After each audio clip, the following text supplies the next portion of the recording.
Hello, other people. I am Kyle Perkino, and yes, you are indeed viewing a podcast. So, the subject of this podcast just so happens to be all about two aspects of Middle Earth, okay?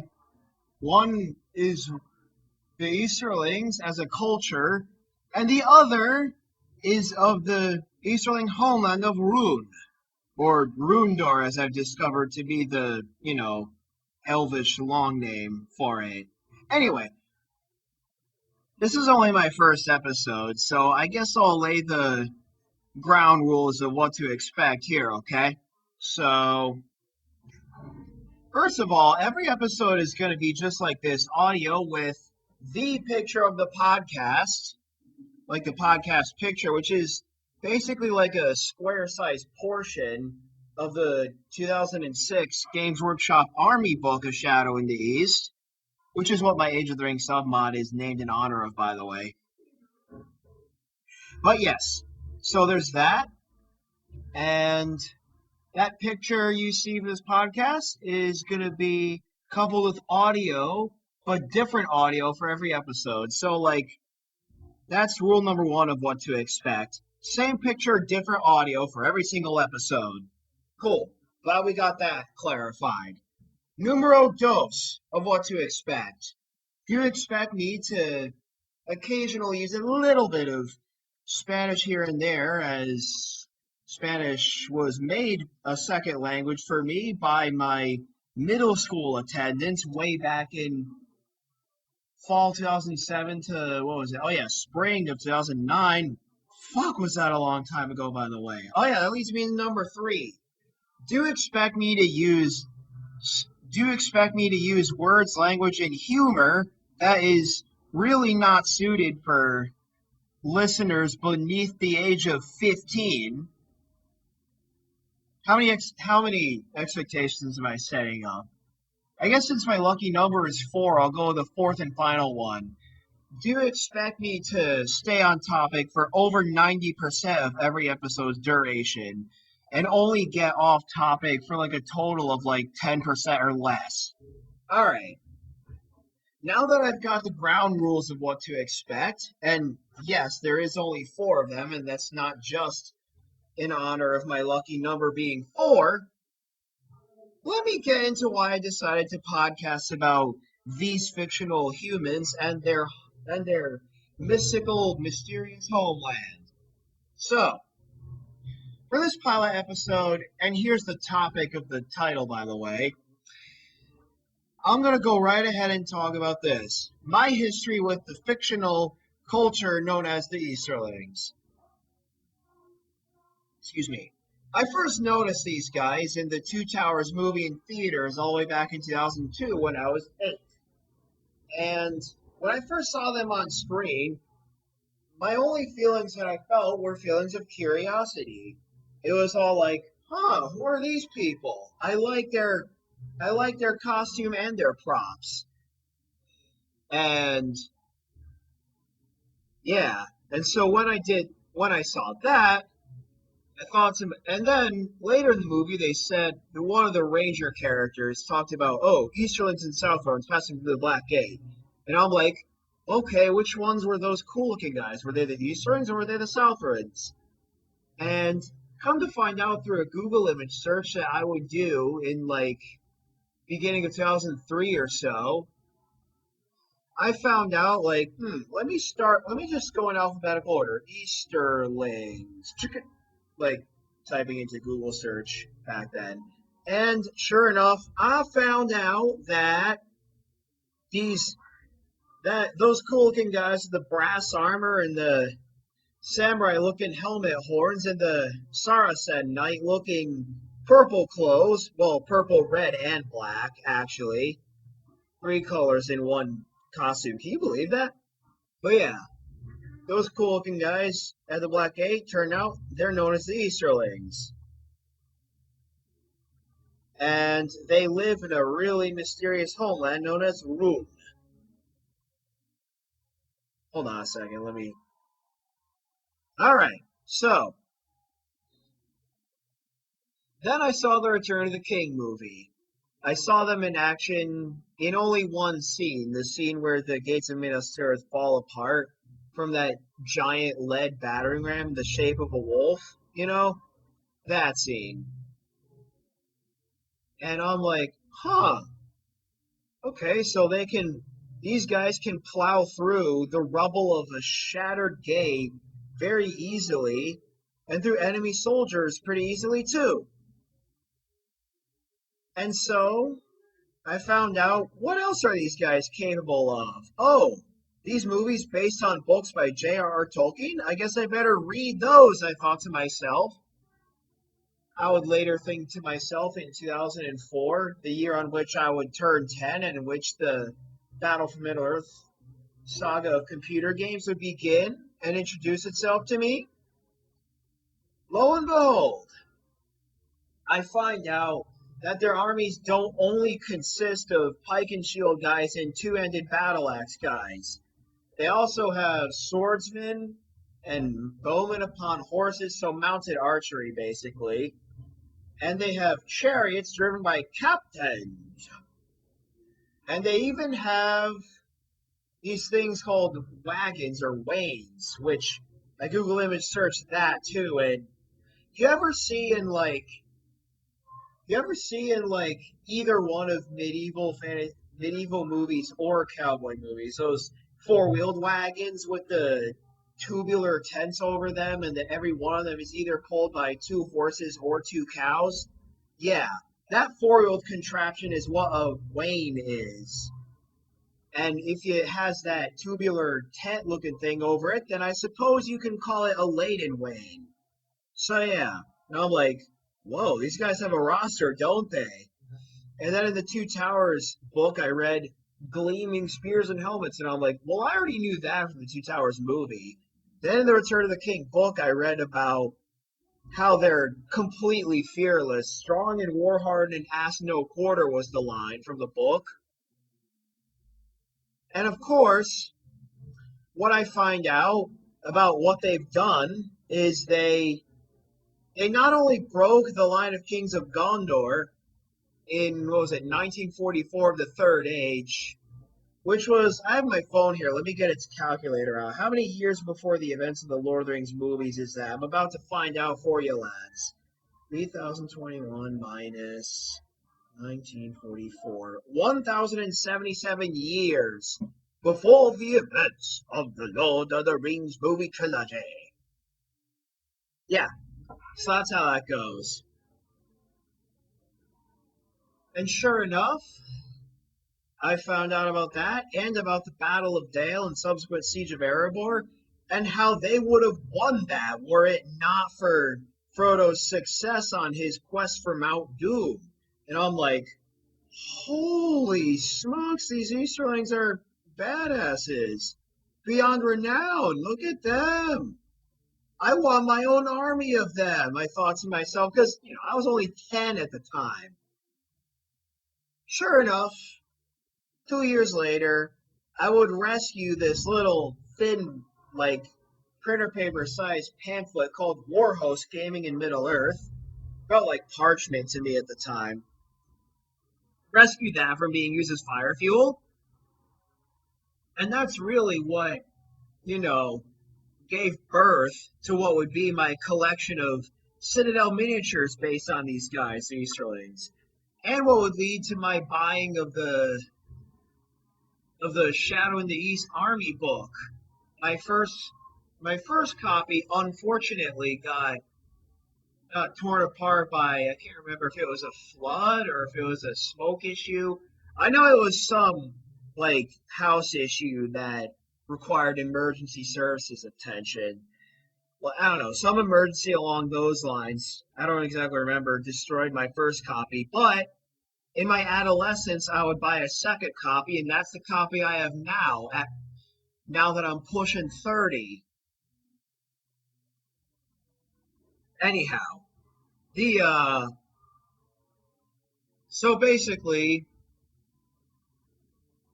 what's going on with this personal history story, is I would Now where we're at is, what is it, age 12, 2006, where I bought the Shadow and the East Army book. And my first 5 Easterling Cataphract cavalry models and my first 20 Easterling Warrior infantry models, 25 miniatures.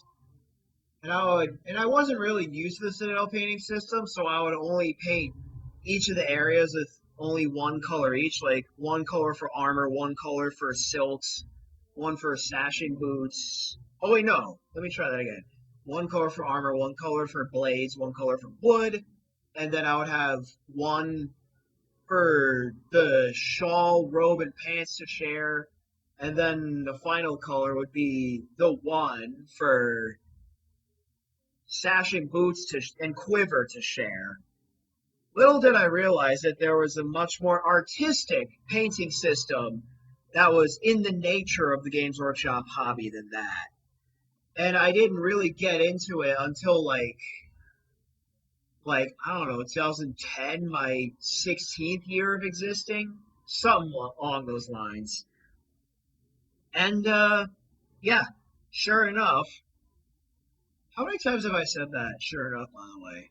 It doesn't matter. You just want to know my history with my personal history with Rhun and the Easterlings, as that's the subject of this first ever episode. But yeah, the I would come to realize that yeah, adolescence. Let's get into that era. Ages 13, 14, 15, 16, 17. That's the era in which I would start to actually take interest in Tolkien's historical basis for the Easterlings, which, in his own words, in a 1966 interview that was done of him, or with him rather, his historical basis was contrary to scholar consensus. It wasn't the Huns, it wasn't the Mongols, it was, in his words, Asia, China, Japan, and all that people in the West see as far away, which basically his way of saying empire, imperial China and feudal Japan. So, in other words, the Easterlings were ruining the Easterlings a lot, very, very civilized people, despite being on the losing side of the War of the Ring. And a lot of the Easterlings character traits are inherently positive, and in addition to having been borrowed from the positive character traits of the Chinese empires and the samurai order. And by Chinese empires I mean the like medieval ones with like pre-gunpowder, and the ones that made very, especially by today's standards, very primitive uses of gunpowder. So yeah, like everything Ming Dynasty and earlier is what I mean by Chinese empires. Anyway, let's get on to the character traits, huh? The the unbelievable fearlessness of the Easterlings is borrowed directly from the death before dishonor mindset of every samurai ever. And then their organization of archers as being basically consisting of nothing, or appearing to consist of nothing but the mounted archery. That's something that can be just as easily seen as borrowed from the Song Dynasty and earlier Chinese as it can be seen as having been borrowed from the Seljuk and other pre-Ottoman dynasties of Turkey. Talking about the country Turkey, by the way. So yeah, what else did I want to bring up? Oh yeah, and I was so fascinated by all that historical basis from both Near East and Far East of the real world that I decided that I would do some research into both regions' histories, like into the medieval militaries of Middle East and Far East alike. So yeah, there's that bit of fascination there that I had in my adolescence. And what a time for me to be fascinated with such things too. It's right around the same time as I was doing well in my history classes and also science classes, which brings me a bit early for this, but it brings me to telling you what I'm going to talk about next podcast episode, which be drumroll, Sam, since you're in my lap. I'm going to talk about the scientific basis for a lot of my idea of what a proper Battle for Middle-earth Rhun faction would be like, or is like, rather. Got it? Cool. All right.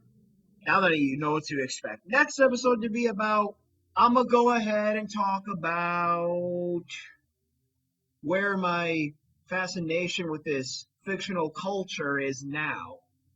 It's now reached the point where I'm borrowing some ideas from the Fall of Gondolin book, which took me a week to finish because while I did fully read both versions of the story, I read very few here and there of the editor notes that make up the middle third of the book. Like, see, the book is organized this way.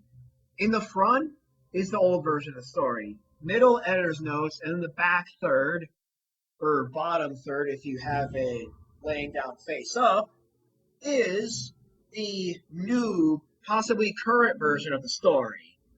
Still, I should definitely read those editor's notes start to finish for one, and for two, there is an idea in both versions of the story. It's not named this in the Fall of Gondolin book, but it's called Iron Dragons. And they're basically these dragon-like machines, siege engines, that carry platoons inside them, while basically firing chunks of fire that emblazon all before it, all they crash into, the projectiles, I mean. And the way Tolkien wrote that was he was reminiscing about his encounter with the world's first tanks. And I took that as inspiration for something that my name for actually pulled from Dungeons and Dragons, Clockwork Dragons. Yeah.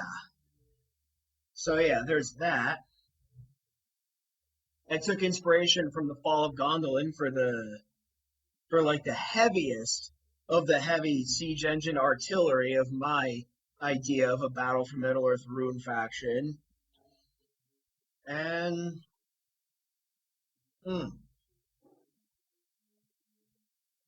yeah, I'm having a beverage while I record this, because I imagine that the longer I talk, the thirstier I'll get. Right, Sammy? Samwise Gamgee Doggy. He's been in my lap for pretty much this whole episode as I've been recording this. And, you didn't need to know that, though, did you? Nope.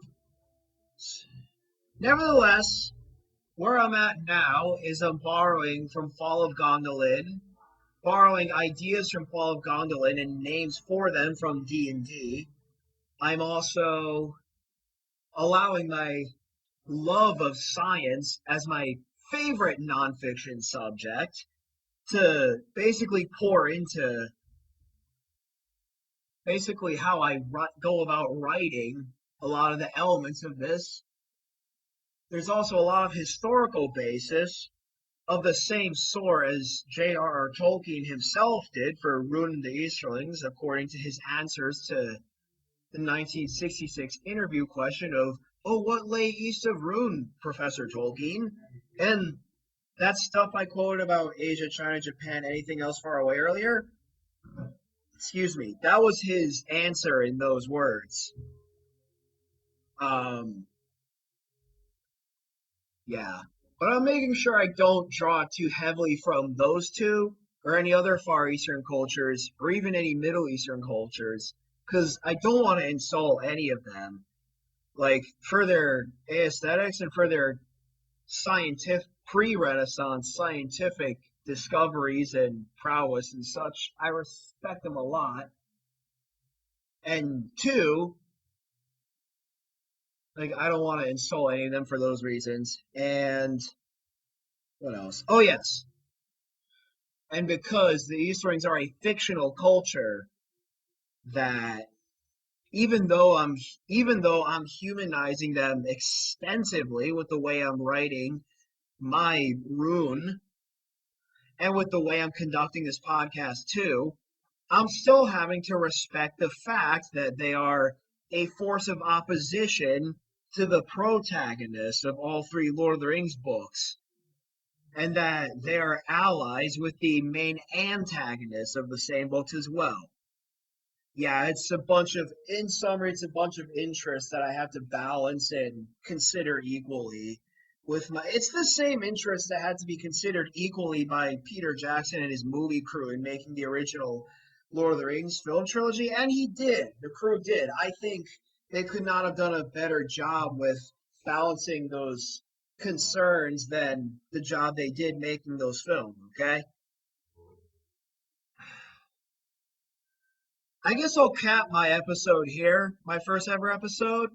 So, in summary, what we went over is what to expect of my podcast, my history, the history of my fascination with Rhun and the Easterlings, and of course, some little tidbits about the way I'm writing my Battle for Middle-earth Rhun faction, as well as alluding to the fact that my pup was on my lap for this whole recording. Thank you all for listening, and hopefully you did not just stare blankly at the image throughout your listening of to this episode, or excuse me, throughout your time of listening to this episode. What is grammar? Oh yeah, and not all of my humor and certainly not all of my words will make this podcast 15 and older only with the content maturity. In fact, most of it won't. Most of it will be pretty accessible to anyone who enjoys Tolkien books or Peter Jackson films. And anything else? Yeah. And anyone who wants me to release, I guess what I guess you could call purely clean versions of the episodes, let me know in the comments and I will get on it like that. Okay? Bye bye.